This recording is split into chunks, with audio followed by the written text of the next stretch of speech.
มาบ้านตังโกนะเราเห็นหลังนี้และหลังเดียวเท่านั้นที่ยังเอกลักษณ์ไว้อยู่มุงด้วยหญ้าคานี่อันนี้เราเข้าส้นเผากาโดตาจ้อยบ่อ๋อเห็ดกับผ้าเลยจอมเลยคือแม่เพิ่นมีหูจักภาษาค่อยได้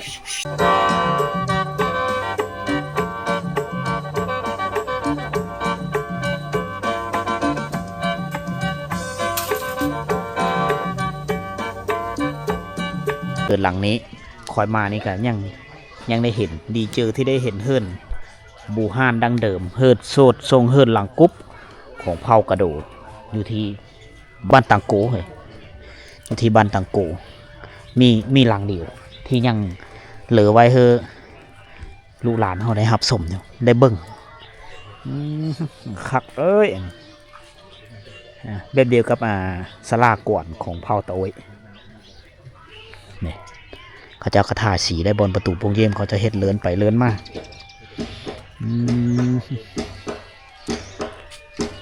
กูอย่าไก่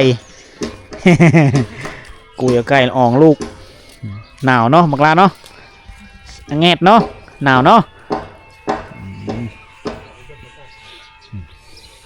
โอ้สดส่งเฮือนนี่เฮ็ดแบบละเอียดขนาดเลยอยากได้จากหลังเมื่อไว้อยู่บ้านเขาได้เนาะเฮ้ยการออกแบบนี่มีง่ายได้ได้หลังหนึ่งบ่ง่ายอันนี้เขาเอิ้นว่าเผาปะโกเผากระโดเฮือนหลังยาวแบบนี้แหละระบบโครงสร้างเขามีธรรมดาเอามึงดูนี่ซ่านที่เขาจะเฮ็ดออกมาเนี่ยเพื่อไว้เอาฟ้าขึ้นแล้วก็ไว้วัตถุอุปกรณ์ไว้อยู่นี่เลยเขาจะเอาคือไม้เอาคือหวายมาตอนนี้เขาจะตัดไม้เอาคือมาเฮ็ดเกี้ยวบางบ้านก็เอาหวายเอ็ดเลย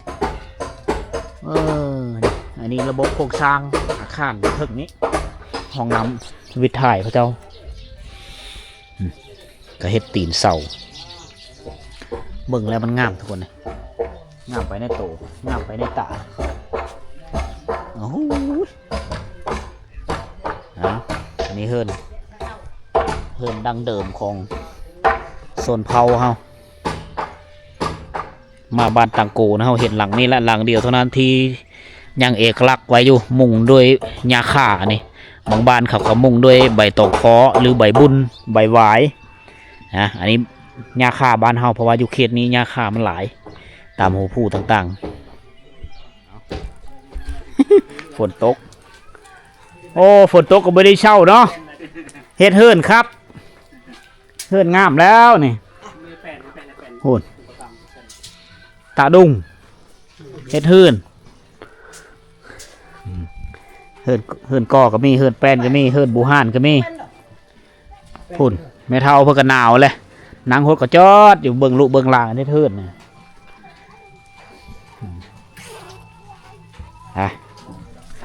ฤดูฝนคนก็หนาวฤดูฝนคนหนาวโอ้นี่เขาเจ้านี่หลายรีเมนเขาเจ้ารักษาฟืนไว้เฮิรนหลังนางเตะพวกจุหลังคาเลยฟืน เอา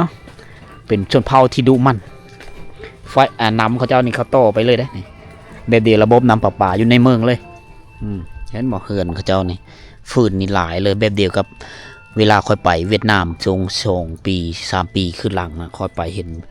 อาคารสถานที่ไปเห็นเฮิรนอยู่เวียดนามเหมือนกันเขาเจ้าจะรักษาฟืนไว้แบบนี้แหละจุหลังคาเฮิรนเลยทุกคนเป็นเฮิรนติดดินเด็กผู้ลูกสาวนี่ก็เอาจอกมาล้างอาเราจอกเนาะฝนตกหนาวบ่แงดบ่แงดเนาะหนาวเนาะล้างจอกเราจอกรีเดอร์แมนเว้าสปิกภาษามีเฮาเจอเดียวต่างคนต่างมีจักภาษากันหูแต่ว่าน้องเพิ่นเอาจอกมาล้างหลานน้อยเอาจอกมาล้างคือพ่อคือแม่เนี่ยถือว่าซอยเวครอบครัวได้ดีที่สุดแหละเฉพาะกลุ่มไม่ยิ่งสิเป็นเด็กน้อยหรือจะเป็นเศร้านมก็ตามนะเขาเจ้าจะเฮ็ดเวเฮิรนซอยครอบครัวนี่ได้หลายกว่าผู้ชายได้โอนเครื่องนุ่งเราก็ เอาผ้าได้ผ้าห่มห้อยแหละจิแล้วก็ตัดเป็นน้อยๆแล้วก็มานุ่งคล้ายๆคือกันครับเฮานุ่งสิ้นเอาเป็นผู้หญิงเด็กน้อยที่น่าฮักผู้หนึ่งนะเห็นหูการดำรงชีวิตตั้งแต่น้อยๆนะอาไก่เจ้าอาแอมอามอนอามอนอามอนนี่หลานหลานอาอีอามอนอาอีไปตีลานอ๋อโลตะเบินก้น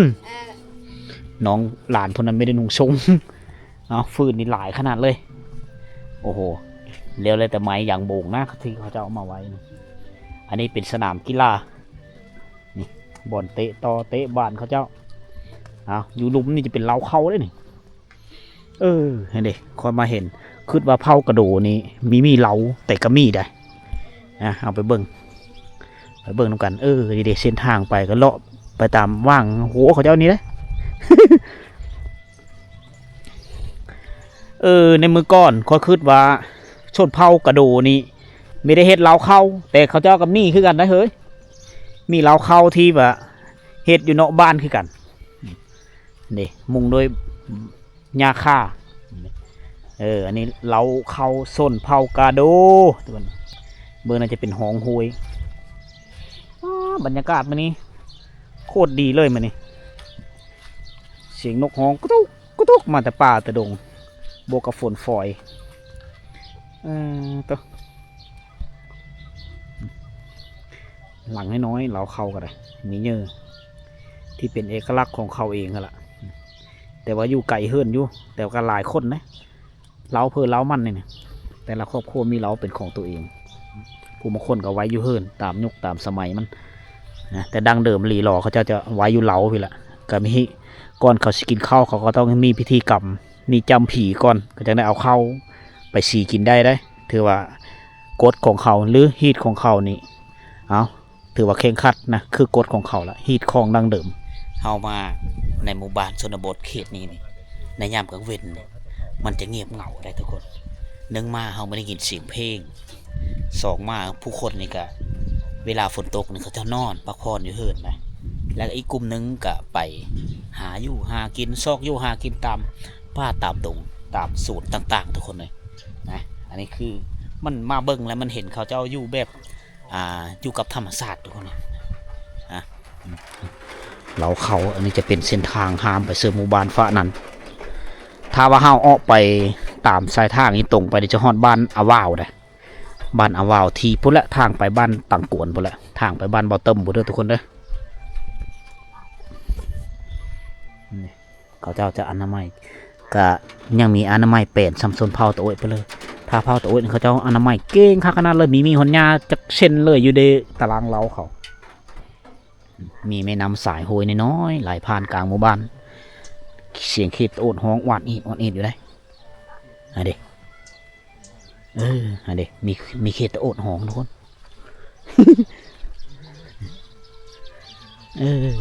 บ้านนี่คักเนาะเส้นทางนี่ก็เกี่ยวพุ่นละเอาสีห้ามไปฟ้าเบื้องนั้นทุกคน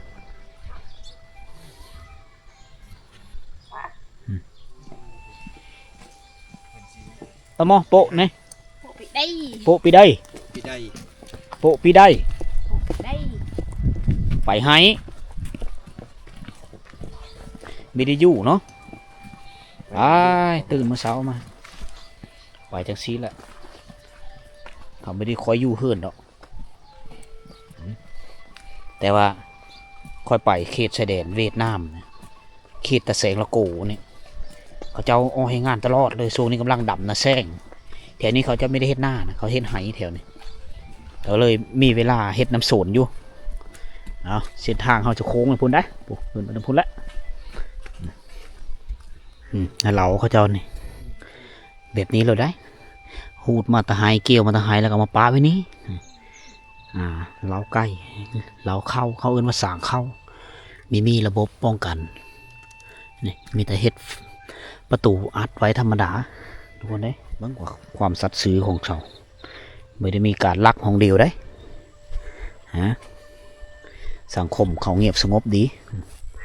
อันนี้ก็เฮ็ดคันไดขึ้นนั่น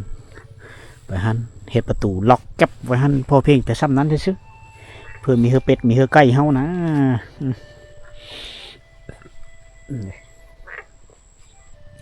ความอุดมสมบูรณ์เขตห้องหวานอีดฮอดอันนี้จะเป็นห้องน้ำไหนทุกคนเนี่ยห้องน้ำบนโซมท้ายเอาเบิ่งก่อนหน้าบ้านเขาเจ้านะเฮิรนเขาเจ้านะอันนี้คันคอยดาวมีพิษนี่หลังนี้จะเป็นเฮิรนพ่อเฮิรนแม่อยู่พี่เฮิรนใหญ่เอาเครื่องของรักษาหรือเอาผีไว้อยู่นี่แล้วอีกสองหลังมันก็จะเป็นเฮิรนลูกเต้าเล่าก่อเฮิรนลูกเฮิรนหลานปุ๊กจุ่มเจกันไปฮั่นแต่ว่าสิ่งที่ก้อยเห็นสังเกตเห็นแล้วคือความสะอาดเขาจะปูซีมั่งปูพื้นไว้เรียบร้อยเพื่อสะดวกสบายได้พูดอยู่พูนคือกันอยู่พูดหลังนั้นก็เห็ดสะอาดงามมีสิ่งที่กีดขวางงามสะอาดตลอดเลยเฮิรนพอเฮิรนแม่อยู่หลุมหมดนะเฮิรนลูกสาวลูกไผ่ลูกชายลูกไผ่อยู่เทิงนี้เป็นชนเผ่าที่ดุมันเด้อลูกหลานพากันเฮ็ดอยู่เฮ็ดกินนั่นนี่เฮ็ดเฮิรนนั่นนี่เฮ็ดเฮิรน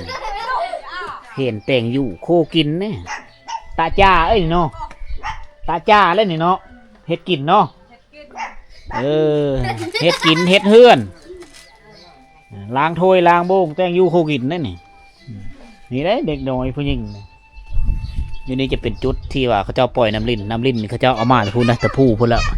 บ่อนขวัญฝนตัวอยู่อันนี้คือกลุ่มผู้เฒ่ากับนางแอนเดียวสูบยา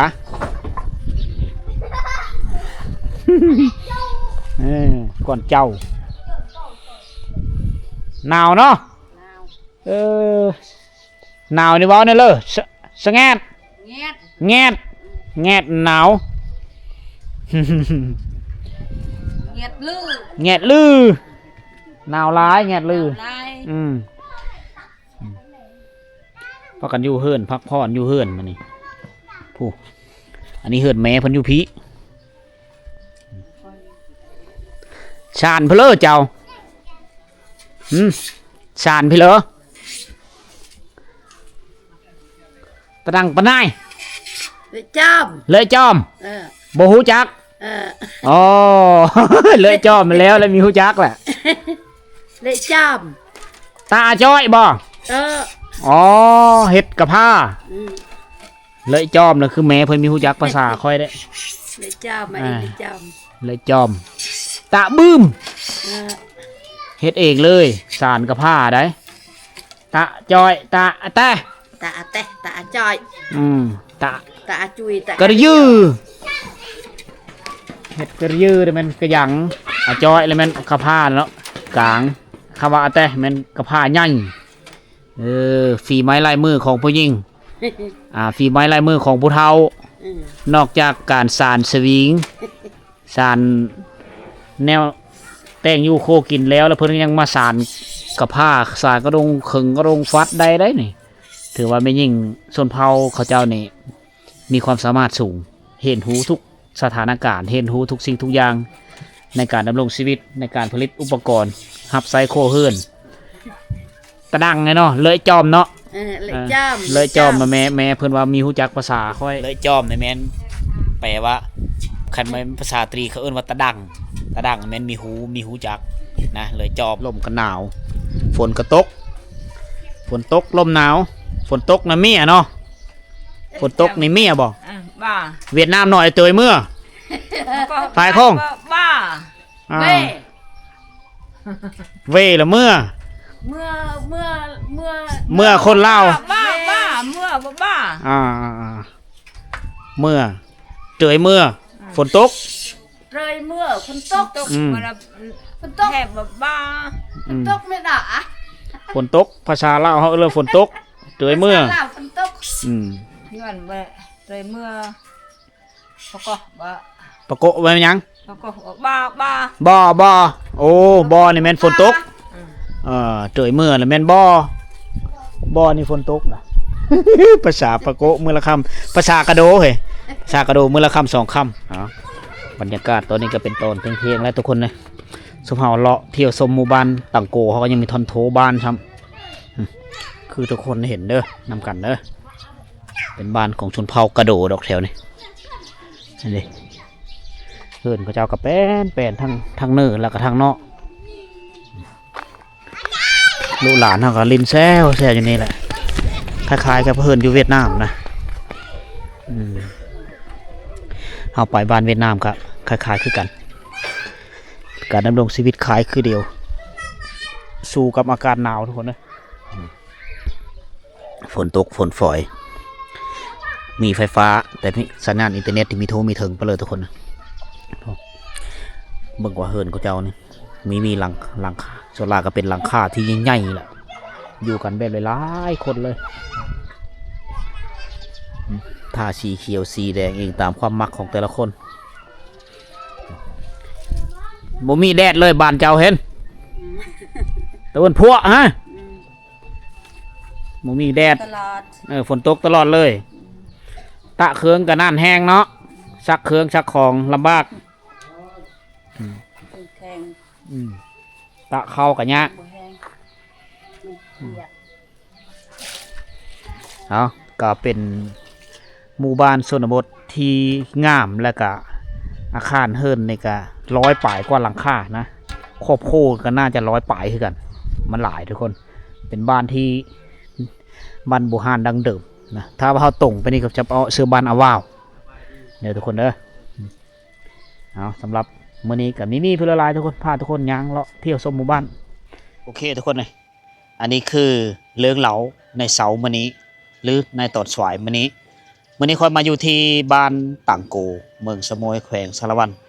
มาตามติดวิถีชีวิตของพี่น้องชาวลาวในชนบทโดยเฉพาะคือ